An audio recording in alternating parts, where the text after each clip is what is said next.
Plus de 500 000 jeunes de moins de 25 ans en France sont aidants d'un proche malade ou en situation de handicap.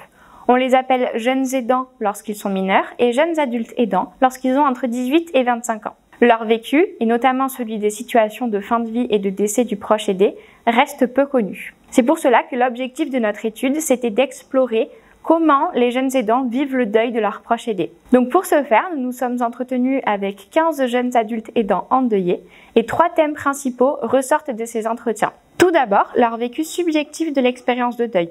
Les jeunes adultes aidants interrogés font le récit de leur expérience de deuil en mettant en avant une multitude d'émotions, majoritairement négatives, de sentiments, de pensées et de manières de s'adapter à la perte du proche. Le vécu de cette expérience de deuil soulève différents questionnements et réflexions autour de la dimension occultée du deuil et autour de la trace que le rôle d'aidant va laisser dans le quotidien du jeune.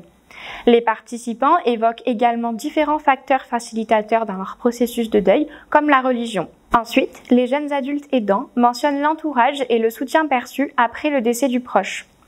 Ils mettent en avant l'importance de percevoir un soutien de qualité suffisante. Ce soutien peut provenir de leur famille, de leur père, partenaires amoureux et professionnels de la santé mentale que chaque jeune va juger individuellement de qualité suffisante ou non. Enfin, le troisième thème, c'est la mise en place d'un nouveau quotidien. En effet, les jeunes déclarent pendant la période d'aidance avoir dû centrer leur quotidien sur celui du proche malade et une fois le décès de ce dernier, ils doivent donc recentrer leur quotidien sur eux.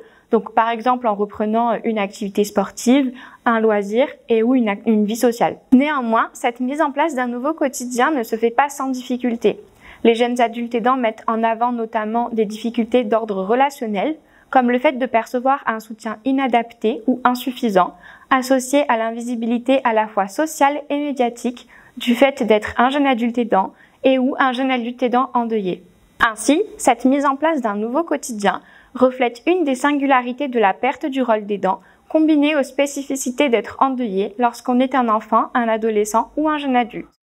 Cette recherche a été réalisée dans le cadre du dispositif La vie, la mort, on en parle, porté par la Société française d'accompagnement et de soins palliatifs, avec le soutien de la plateforme nationale pour la recherche sur la fin de vie. Comme on le voit dans cette recherche, pour les jeunes adultes aidants, la perte du proche s'apparente à une double perte. Perte du proche aidé, mais aussi perte du rôle d'aidant, d'où l'importance ensuite, après le décès, de reconstruire un nouveau quotidien.